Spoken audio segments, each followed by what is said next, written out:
Good morning, good morning, good morning, everyone. Good morning. Um, it is Thursday. All right, go ahead, Tuesday. Thursday, July 16th. We're going to be starting our first meeting for our task force on achieving academic equity and excellence for Black boys. We're going to be greeted by a few guests in a moment, so I want to go ahead and start. Um, I remember being told once that when I was recruiting volunteers, that you want to always get people who are busy. So that's what we have on this task force. We have 22 very busy people, and because you're very busy, I know that you have tight schedules, you have things on your agenda. So I want to always be respectful of your time, to start on time and also end on time. We have, first of all, our virtual meeting norms. I think that you've all received those. Our virtual norms, just the kind of things that we ask you to remember. First of all, that our meetings will begin promptly at 9. You're able to log on at as early as 8:45. We are streaming live to the public, so the public can listen in and also see you. Please come prepared to discuss the issues, your pre-reading, but probably the most important thing is to stay engaged. Because you all are very busy people will be texting you and calling you, just like I just got a call. But please, as much as possible, stay engaged in the discussion, stay engaged with your group members, because you all have much to offer and we need to hear that. Please use your video. We want to see you. We sent out bios, and so we know that we have a group of very handsome men and lovely ladies. So please use your video, but also please mute your microphones when you're not speaking. That prevents any background noises that might be coming through. If you do want to speak, Dr. Simpson, who we'll be seeing in a moment, Dr. Simpson has the ability to mute everybody, but we want to make sure that everyone has kind of control, because if she mutes everyone and you have something to say, you'll have to raise your hand and get her attention so she would unmute you. So if we would just take that responsibility and mute ourselves unless we're speaking, that will mean that we'll be able to hear everyone. All right. Probably you've all by now been on a Zoom call or a WebEx call or some kind of virtual conferencing. So you all know how it's done. There is a chat room off to the side that you can communicate between our group. We are going to be starting out as a whole, and then approximately 30 minutes from now, you will sign off this room and log back in onto that second number that you were sent from Dr. Simpson. That second number will get you in separate groups for your study groups. All righty. Okay, let's get started. First of all, Dr. Salmon, are you with us yet? Okay. Is everyone muted though? Here. Uh-oh. Can you hear us, Dr. Salmon? Is she here? There she is. All right. Hi, Dr. Salmon. Good morning, Dr. Greene. Oh, I know you are one busy lady. How many emails did you get yesterday? About 1,000? No, we're down to usually about 250 a day. Oh, all right. Boy. Yeah, the high mark was 1,310 on one day. Oh my goodness. Okay. All right. So it has been an honor. Just to let the task force know, usually the superintendent isn't part of the different task forces, but because I know this is close to Dr. Salmon's heart, I said, I know that you don't need one more thing on your plate, but if you could please be as much as possible on our task force. And she didn't hesitate. She said, absolutely. So she may not be able to stay with us for a whole meeting, or she may not be able to be there at every meeting, but she will keep close contact with members of her staff who are on the task force. But I wanted to give Dr. Salmon a few minutes just for a word of greeting. Dr. Salmon? Well, thank you so much, Dr. Greene, and for that kind introduction. And you are right. This is an issue that is near and dear to my heart and has been since I started equity training back in 2003 in Talbot County when I was superintendent there. And you will also have the benefit of an individual, Dr. Marcia Sprankle, who was integral, was principal at the time in Talbot County, who will be working with your task force. She is now the Assistant State Superintendent for Instruction. And Marcia and I work closely together, and we trained everybody in our school system. And that training is still going on now in Talbot County. Bus drivers, cafeteria workers, teachers, assistants, everybody got trained to have conversations about race, and it did make a difference in the achievement in our students. So that is kind of like the cue set to my quick remarks, but I want to just focus on something that just came to the board, state board's attention this last board meeting. You know, we had a report about the pre-K through 2 suspensions, and I hope this is really illustrative of why this group needs to convene, and something that could certainly serve as a launching point for some discussions that this task force has today and beyond. In June, we provided a presentation to the state board where we analyzed the suspension rates at the pre-K through 2 level by school system. And today, we're able to look at it in a disaggregated format that identifies both the frequency of suspension of student group and the incident that caused the suspension. When we look deeper in the data, we see the disproportionate and unacceptable reality that our students with disabilities, Black students, and male students are receiving suspensions from school at an alarming rate. Despite a noticeable decrease in the number of suspensions from the 2017 to the 2018 school year due to a law passed by the General Assembly in 2017, the numbers remain entirely too high, particularly in light of the fact that the law now states that students from pre-K through grade 2 may not be suspended or expelled without a determination that there is imminent threat of serious harm to other students or staff. However, nearly 7 through 2 were suspended for issues classified as disruption and disrespect in 2019, which actually was a noticeable increase from the year before. We see Black students being suspended at nearly 4 times the rate of white students due to such issues in 2019, even though that does not meet the criteria outlined in the law for a justifiable suspension. So across the board, we have to and must do better for these children.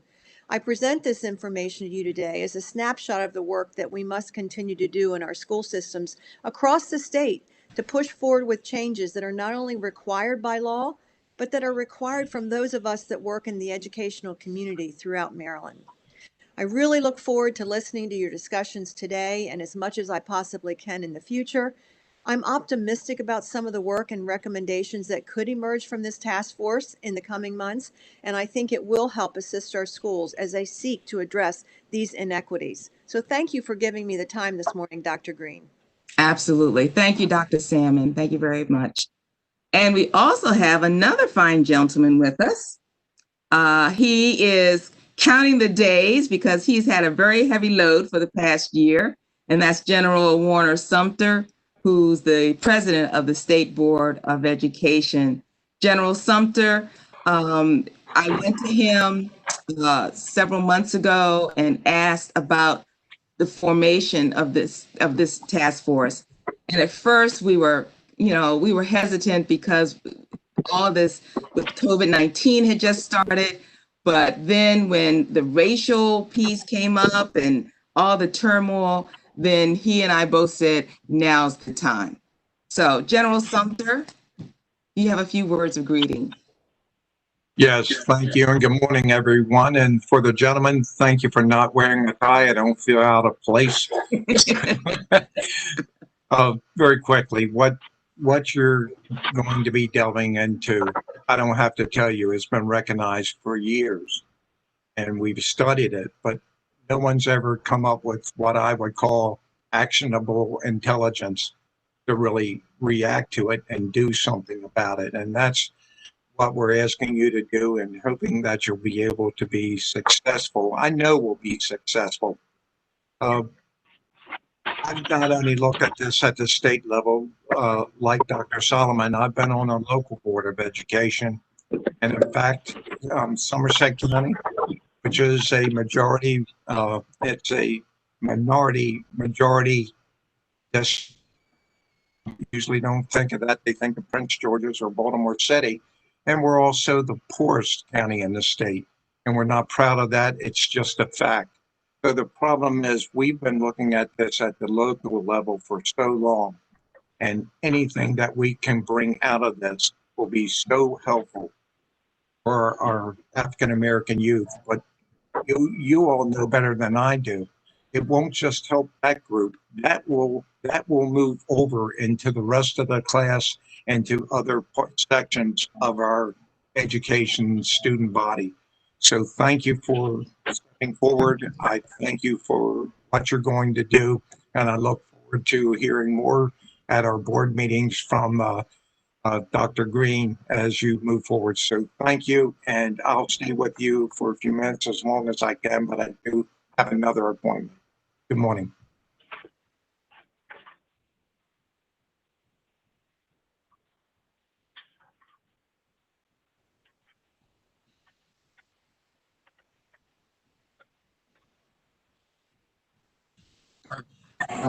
Thank you, General Sumter. Thank you. Did anyone else just lose freeze or anything? Was that just me? That must have been just me. Good. Okay. We are live streaming to the public, and we were advised to do so by our board attorney, and that is Elliot Schwant. Elliot, pronounce your last name, please. Schoen. Attorney Elliot Schoen, who's with us this morning. I asked Elliot if he could be with us just to give us a short snippet as to what it means to be governed by the open meetings policy. Elliot? Thank you, Dr. Greene, Dr. Salmon, General Sumter, Secretary Bates, Dr. Millie McCarthy, and all of the members of the task force. As Dr. Greene said, I am Elliot Schoen, and I am with the Maryland Attorney General's office, and I'm one of the attorneys that represents the Maryland State Department of Education and the State Board of Education. And I did have a conversation with Dr. Greene about whether your body is considered a public body under the open meetings law. For those of you who may not be familiar with the Maryland Open Meetings Law, that is, in some places, it's called government in the sunshine. It's to ensure transparency in the works of public bodies that meet to discuss matters of public concern, matters of public interest. And it's not an easy law. And sometimes determining which meetings are public bodies and which are not is sometimes difficult to determine. So my main takeaway, and this is pretty much what I tell every group that I have the opportunity to advise, is you will not get yourself in trouble or run across violation of the Open Meetings Act if you presume that you are a covered entity, that this is a public body, and that whenever you meet in a quorum of your organization, that you meet in public. And the public, as today, has the opportunity to see and hear, or possibly just hear, what you are doing. That does not mean the public gets to participate in the work that you are doing, but the public gets to see what happens. In a sense, essentially, they get to be in the room. I know that's the room where it is happening. And so it is important. Now, it's not particularly clear to me whether your group, and I count 22 or 23 members, whether a quorum would actually be subject to the law, but my advice is when you do meet as a quorum, and that could mean work sessions, that could mean emailing one another, one time having email conversations amongst a quorum of your group. Anytime that you get together, could even be informally, if you have a quorum of your group, which means a majority of your members, that you do conduct your business open. And what that means, and Dr. Simpson is well aware, as well as Dr. Greene and others, that means notice to the public, which you put up on your website of when the meeting will be. Also, that minutes are taken, and that, again, the public has the opportunity to see what you are doing or hear what you are doing. I doubt that you all will be going into a closed session for your meeting, meaning that there are parts of the meeting that you do not want the public to observe, because you're going to be talking about confidential matters or personnel matters or possibly a procurement. I don't anticipate this group will be going into closed sessions, but if you do, I recommend that you treat your closed session as required by the open meetings law. And if Dr. Simpson or Dr. Greene do anticipate a closed session, I'm happy to give guidance on the process for going into closed session, because there are only limited reasons under the law that you can go into closed session to discuss very specific matters. And Dr. Greene mentioned that you're going to be breaking off into subgroups, subcommittees, where you can have more in-depth discussions about the work that you are embarking on. Those subgroups are going to have less than a quorum of your members, so they would be outside of open meetings law. But it would be outside of open meetings law because of the way that the subcommittees were structured. They're not structured by any law or regulation or bylaw. They were created by Dr. Greene. And so they would be outside of the open meeting. So when you do break into your smaller groups, you are not covered by open meetings, and I doubt that there will be access to the public to watch this subgroups. But when you do your work, I imagine you'll be coming back as a whole to the group, and you will be reporting out your information to the whole group, which will be streamed to the public as well. Let me just check my notes, see if there's anything else I would like to go over, and then ask whether anyone has any questions for me. Any questions for me? All right. All right, that being not hearing anything. Okay. Thank you very much. I wish you great success in the work that you are embarking on. And with that, Dr. Greene, I will sign off. All right. Thank you, Elliot. Thank you so much. Thank you kindly. Have a good day. Thank you.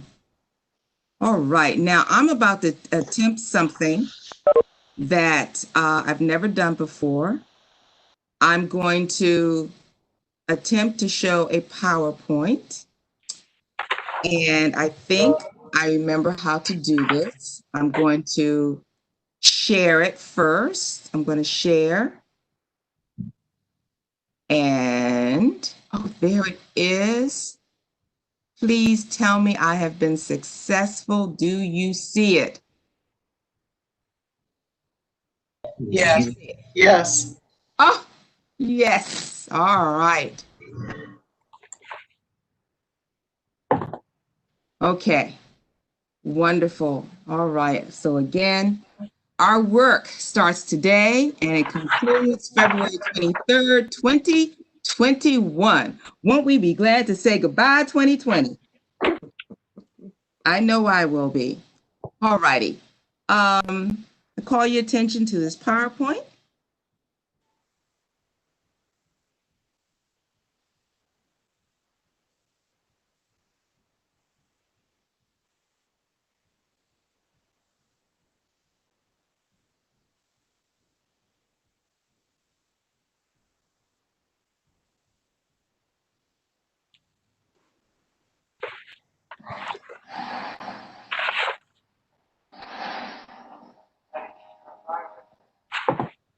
Again, this is the USS Montana requesting that you immediately divert your course 15 degrees to the north to avoid a collision. Over. Please divert your course 15 degrees to the south to avoid. This is Captain Hancock. You will divert your course. Over. Negative, Captain. I'm not moving anything. Change your course. Over.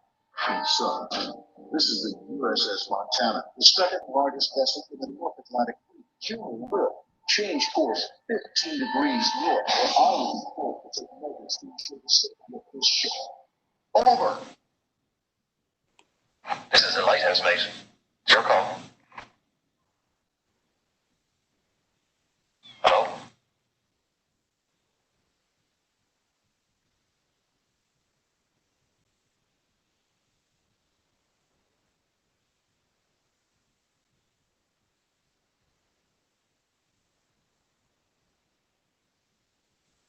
Yes. I like what what General Sumter said, and from his military background, he has that phrase, actionable intelligence. And that's what we're about to do, because we have a lot of lighthouses in our school system, and our children are like lighthouses, standing firm and they're resolute, all with unique personalities, experiences, backgrounds, temperaments from a wide spectrum of family structures, but they have one thing in common, and that is the need to be educated.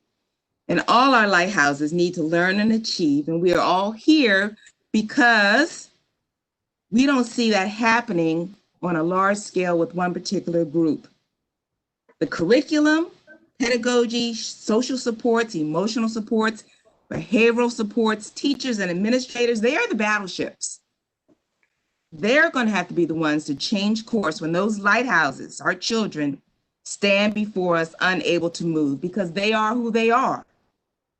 Every child has great potential, some with potential for success and benefit, but sadly, some with potential for failure and harm. And the greatest tragedy is that the majority of the latter group are our Black boys, at the bottom of Maryland's test scores and the top of Maryland's suspension, expulsion, and arrest rates. They're mostly absent from gifted and talented classes, but they populate almost completely the special education classes. And the problem has grown worse over the past 2 decades, especially, is for me, having been in education in Maryland for almost 46 years, it's the worst that I've ever seen. So this task force, we have an opportunity to help those battleships to adjust course and to navigate the waters. The waters may be too rough for us at times at task force. However, the least we can do is that we can begin to chart the course that others behind us can follow. Our boys deserve no less. So in Maryland, we have, thank you, Dr. Sprankle, for this number. We have approximately 153,701 lighthouses. Those lighthouses are our Black boys in Maryland. Study Group 1, introducing our members, some of our very busy people. We have, first of all, Mrs. Diane Roberts as our facilitator. Also on Study Group 1, Mr. Hampton Conway III, Mr. Dwayne Jones, Dr. Marsha Sprankle, Mr. Juan Wilder, and Ms. Nicole Fisher. And you've gotten bios, so you see, as we go through all these names, the high caliber of people that we have on this task force. We have Study Group 2, who will be studying recruiting and training skilled, competent teachers and administrators. The members, Dr. Ramon Goings, who's the facilitator, Senator Gail Bates, Ms. Tracy Cotman, Dr. Julius Davis, Dr. John Howard, Ms. Jocelyn Potts, and Mr. Desmond Williams. And I'm going to stop there and give a shout out to Dr. Julius Davis, who worked with me very closely in formulating the objectives for the study groups. Dr. Davis, I'm indebted to you. Thank you. Group 3, curriculum instruction, the members, Dr. Darrell Howard, the facilitator, Dr. Joan Melly McCarthy, Ms. Inez Claggett, Ms. Claggett, who's also the vice chair of her school board in Calvert County. She was unable to be with us today because they had an emergency school board meeting in Calvert County and she had to chair that meeting. Dr. Theo Holt, Mr. Philip Johnson, Dr. Andrea Kane, and Ms. Alyssa Lee. Those are the 22 very busy people, but we've got support. And probably, I'm going to call your attention first to the smiling face on the right, Dr. Mia Simpson, who's the executive director of the state board. Dr. Simpson has worked with me on a previous task force, and I tell you, there's no better person to have as your right hand, left hand, top, bottom. Thank you, Dr. Simpson. And supporting her, we have Joshua Wally and John Rawson, who's running our technology, Samara Benson, who's giving us administrative support, and Charlene Necessary, who truly is necessary. She also supports Dr. Simpson. All right, let's talk about the plan. I want to talk about for the next 5 to 10 minutes about what the plan, the process, the product will be, and then we'll be dismissing to the study groups. First of all, the charge. You've all gotten copies of the charge. The charge came down from the Maryland State Board of Education, who said we need to address the inequities that we see for our Black male students in the state of Maryland. Those inequities resulting in their majority, and not all of our boys, the majority of poor performance on test scores and overperformance in misbehavior. The vision and the goal. My vision and goal is simple. We want to come up with a plan to address those inequities. And I know that there have been task forces. In fact, I talked with one of our colleagues and he hesitated about being on this task force. I won't say who it is, but his hesitation was correct, that there have been so many commissions, task force, study groups studying this issue to death. But we come up with these beautifully framed reports, all nicely printed with pictures and glossy print and everything, but then it gets put in someone's file cabinet and that's where it sits. So we want to be different. I don't want years from now to say, oh, remember that task force on achieving equity for Black boys? And I think, what was that lady's name? Oh yeah, Dr. Vermelle Greene. They didn't do a thing. They did all this work and it got written up and it's in Joe Smith's file cabinet down the hall. You want to get a copy? No, we want to have a report, almost like a how-to guide that we can use. And then also, task force members, I'm going to ask some of you, as many as you can, after February, to remain as the accountability force to make sure that many of the things that we worked hard for that we're recommending are implemented. The process, we're using a cooperative group strategy, all right, classroom teachers? They call it Jigsaw, where reading assignments are divided into smaller sections and individual members of the study group are given sections to read and need to report back to the team. We're going to start out these first 2 meetings looking at, first of all, today we're looking at the equity guide. Our next meeting, and for these first 3 meetings, they're 2 weeks apart. After that, we'll go to our monthly meetings. But I wanted to capitalize on the fact that for many of you, school has not started yet. So we wanted to get as many introductory meetings in as possible. And then the readers report back to the team on their findings and making recommendations. And just as true to that cooperative grouping strategy, there are roles. First of all, we have a group recorder. And so your facilitators today will be asking someone to volunteer to be a reporter for the group. And you'll be taking notes of new recommendations, not those already in the report that you'll be reading, because we already have access to those. But if someone in the group comes up with a new recommendation, we want to hear that. We want to write it down. And then after we get the recommendations written, we can worry about then, okay, how do we put this into place? And then I'm asked that the group recorder email your notes directly to me following uh, uh, your study group meetings. We'll have a group timekeeper.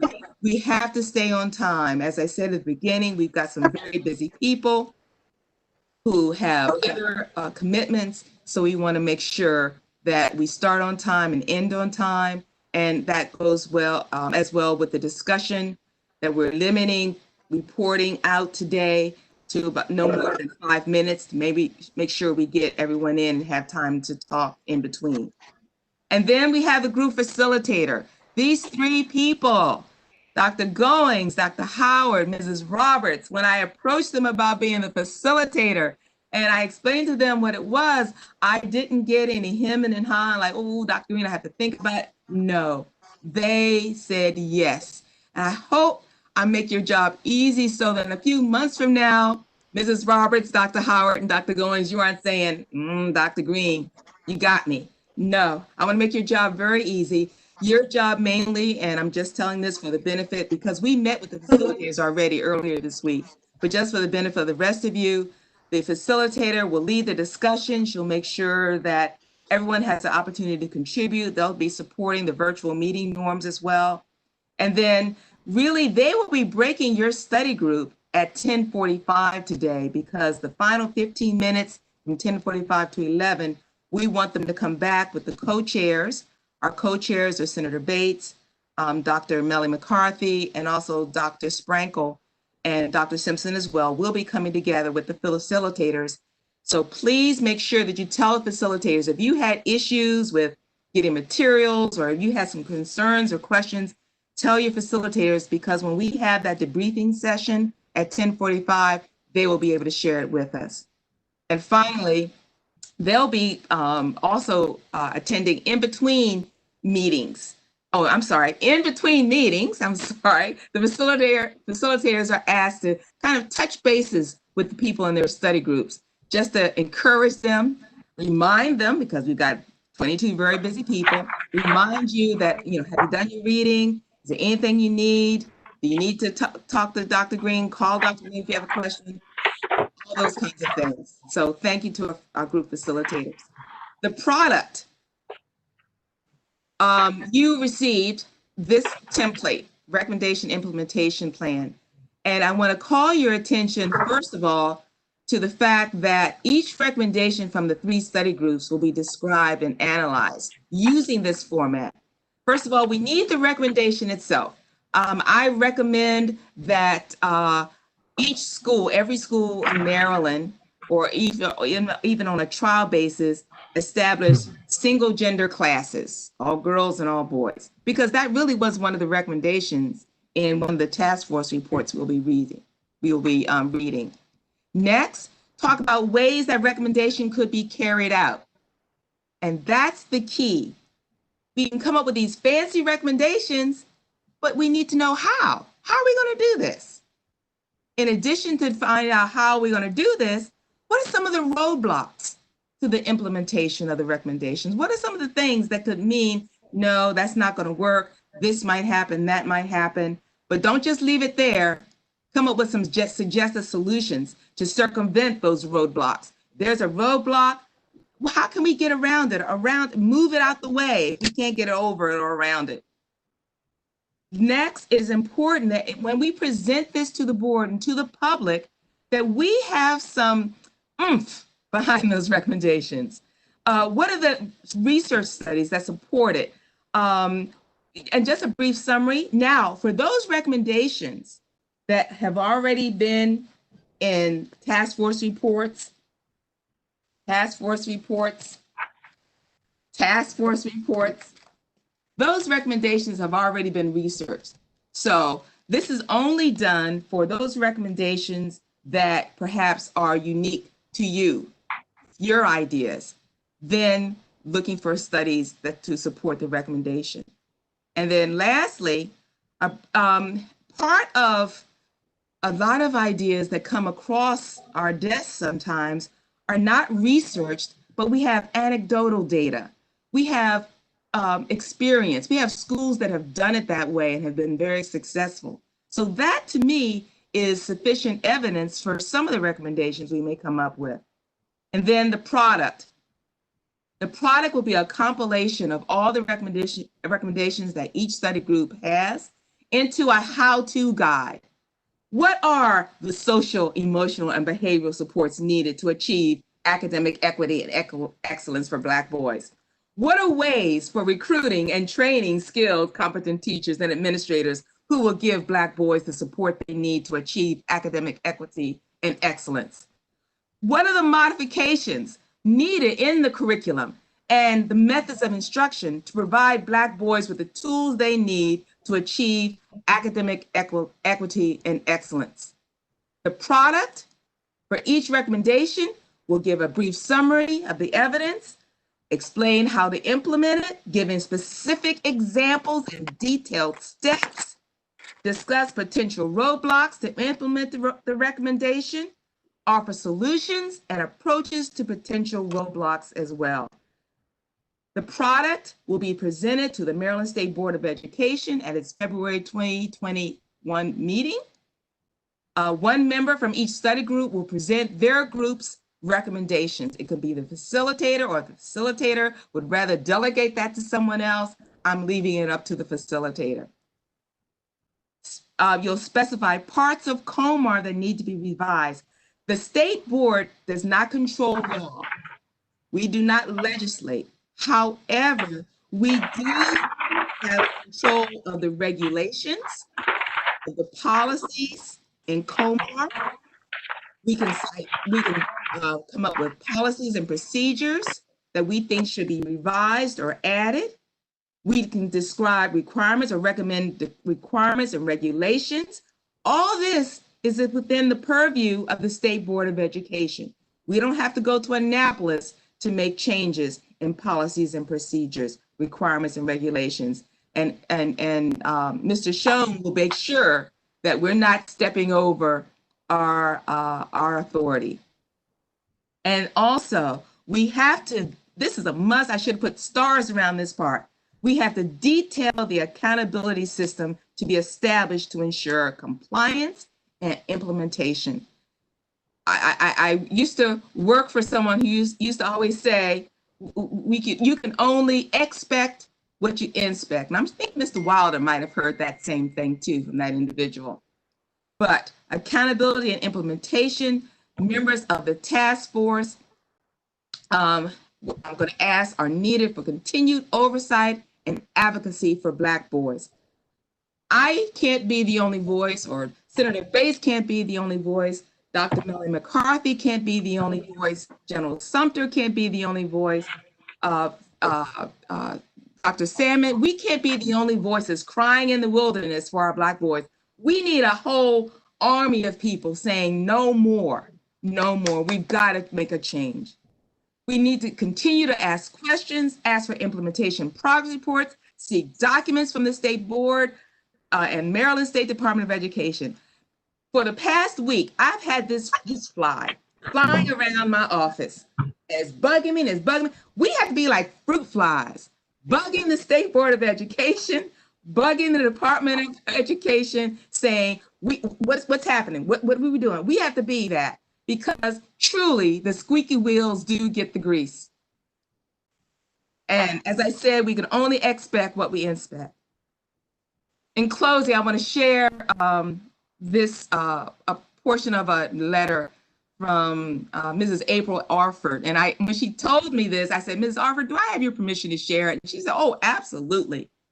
When she asked about the task force, she and her letter to me, her email to me, she closed and she said, I hope the roadblocks, barriers, and brick walls see you coming and quiver. Godspeed. And I said, Mrs. Alford, go ahead. I said, I'm going to use that.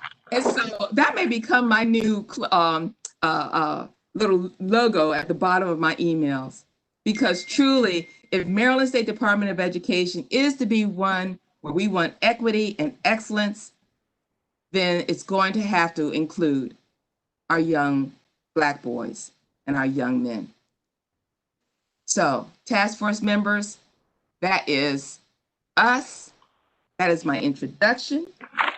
We're going to break, but first, before I want to give you any chance for questions, comments, I'll allow about 2 minutes for that because we must move into our study groups. Any questions, comments? I see. Did I get a thumbs up from everyone? Can I get a thumbs up? Thumbs up, thumbs up, thumbs up. Oh, I'm not, okay. Okay, I didn't see a thumbs up over here. Thumbs up, thumbs up. Miss Lee, did I get a thumbs up? All right. I can see you. Okay. Wonderful, wonderful. Okay. Dr. Greene. Yes. Who's that? Is it possible that Dr. we could Howard. get a, yes, ma'am.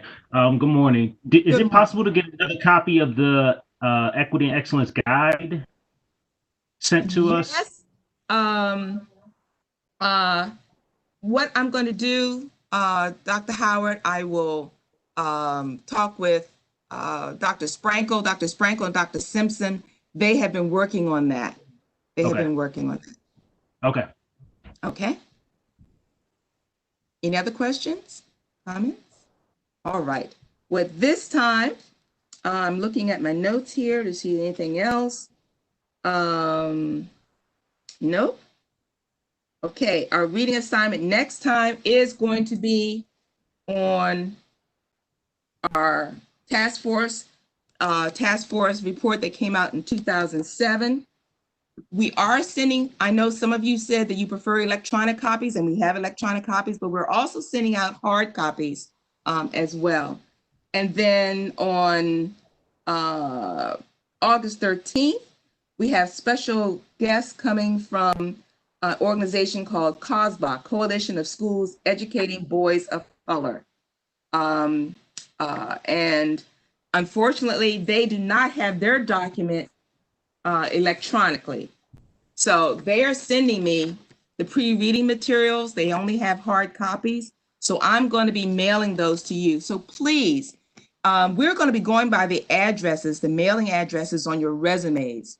So if those addresses are incorrect or it's been changed, or if there's another address you would prefer, perhaps your Summer Beach House address, please let Dr. Simpson know that there is another address that you would want this mailed to, and this will go out probably next week.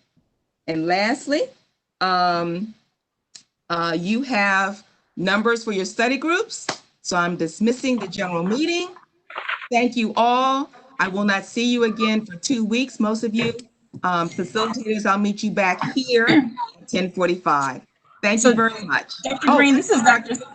Greene, this is Dr. Simpson, if I may. Yes. I've tried to open up the other meeting rooms, and I've gotten meeting room 1 open. It appears that I have to close out. I was told that I could have multiple rooms open at the same time, but it appears that I can't open other rooms until some windows close. So for those who are in group meeting 1, you can disconnect and go into your meeting room because it should be open. For the others, if you could just hang here with me for just a minute, so I can make sure that I can get your meeting rooms open, I would appreciate it. Okay, no problem. Dr. Salmon, you want to have the final word? Well, just everybody, I think, first of all, I was very, very impressed with Dr. Greene's PowerPoint. And I want you to know, Dr. Greene, that I have used the Lighthouse story in many segments, many speeches of my career, because I think it totally illustrates the situation we have sometimes and the angst that we have in education and all the forces that are out there. So I thought it was a perfect example, and I thought it was an excellent PowerPoint, and I think the way you've structured this is just amazing, and I think we're going to anticipate a great outcome. So I really look forward to popping in and out of these meetings as I can, and I look forward to the product in February. So thank you. Thank you. You're very welcome. Thank you. And again, Dr. Davis, I'm giving you a thumbs up, Dr. Davis. Dr. Davis was helping me with the objectives for the study group, and I really appreciated his help. All right. Well, let me see. What can I do while we're waiting for our study groups to open up? Well, I tell you what, why don't y'all feel free to turn off your video at least and take a break, and you can hear Dr. Simpson tell you when your study group is open.